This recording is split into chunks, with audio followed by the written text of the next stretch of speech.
Cuidar de plantas na terra pode parecer simples, mas alguns detalhes fazem toda a diferença para ter um jardim bonito, saudável e cheio de vida. E hoje eu quero compartilhar com você algumas dicas importantes para cuidar das suas plantas, desde o preparo do substrato até a iluminação, rega e adubação.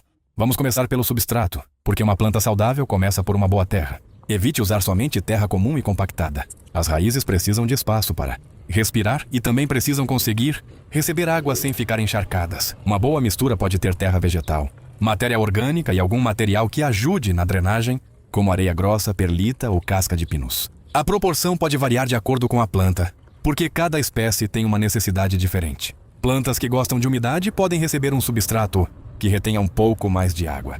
Já plantas que não gostam de excesso de umidade precisam de uma mistura mais drenante. E uma dica muito importante: o vaso também faz parte do cultivo. Cuidar de plantas na terra pode parecer simples, mas alguns detalhes fazem toda a diferença para ter um jardim bonito, saudável e cheio de vida. E hoje eu quero compartilhar com você algumas dicas importantes para cuidar das suas plantas, desde o preparo do substrato até a iluminação, rega e adubação. Vamos começar pelo substrato, porque uma planta saudável começa por uma boa terra. Evite usar somente terra comum e compactada. As raízes precisam de espaço para respirar e também precisam conseguir receber água sem ficar encharcadas. Uma boa mistura pode ter terra vegetal, matéria orgânica e algum material que ajude na drenagem, como areia grossa, perlita ou casca de pinus. A proporção pode variar de acordo com a planta, porque cada espécie tem uma necessidade diferente. Plantas que gostam de umidade podem receber um substrato que retenha um pouco mais de água. Já plantas que não gostam de excesso de umidade precisam de uma mistura mais drenante. E uma dica muito importante: o vaso também faz parte do cultivo. Sempre verifique se ele possui furos na parte de baixo para que o excesso de água consiga sair. Não adianta ter um substrato perfeito se a água fica acumulada no fundo do vaso. Outro ponto fundamental é a iluminação. As plantas precisam de luz para realizar a fotossíntese, mas isso não significa que todas gostam de sol direto. Algumas espécies preferem luz indireta e ambientes mais protegidos, enquanto outras precisam de algumas horas de sol para crescer bem. Observe sempre a sua planta. Folhas muito esticadas, crescimento fraco e espaços grandes entre as folhas podem indicar falta de luz. Já folhas queimadas ou manchas secas podem ser sinais de excesso de sol, principalmente quando a planta não está acostumada. Por isso, quando for mudar uma planta de um ambiente com pouca luz para um local com bastante sol, faça essa adaptação aos poucos. Agora vamos falar sobre a rega. Um dos erros mais comuns na jardinagem é regar seguindo um calendário fixo, sem observar a planta e o substrato. Antes de colocar água, toque a terra com o dedo. Se ainda estiver úmida, talvez seja melhor esperar mais um pouco.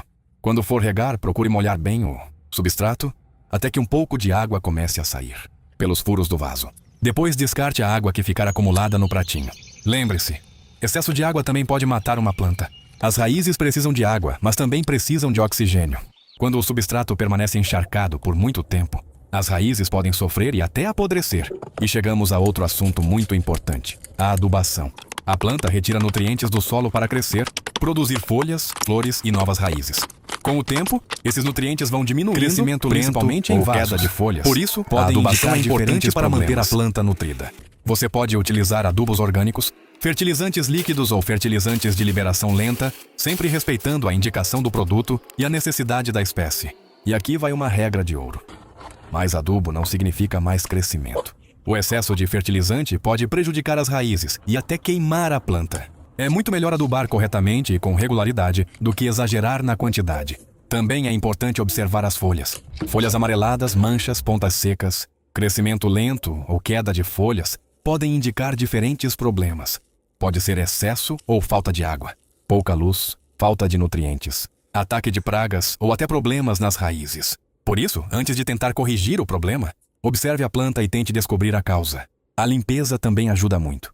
Retire folhas secas, amareladas ou danificadas, e mantenha o espaço ao redor da planta limpo. Isso deixa o jardim mais bonito e facilita a identificação de possíveis pragas. E falando em pragas, faça sempre uma inspeção nas folhas, principalmente na parte de baixo. Cochonilhas, pulgões, ácaros e outros pequenos insetos podem aparecer rapidamente. Quanto mais cedo você perceber, mais fácil será controlar o problema. A poda também pode ser uma grande aliada. Retirar folhas e galhos secos ajuda a planta a direcionar energia para as partes saudáveis. Em algumas espécies, a poda também estimula novas brotações e ajuda a manter um formato mais bonito. Não existe uma única regra que funcione para todas. Antes de colocar uma planta no sol, mudar a frequência da rega ou adubar, procure entender do que aquela espécie realmente gosta. A jardinagem é muito mais sobre observar do que simplesmente seguir regras. Observe a terra, observe as folhas, observe o crescimento e, principalmente, observe como a planta responde aos cuidados.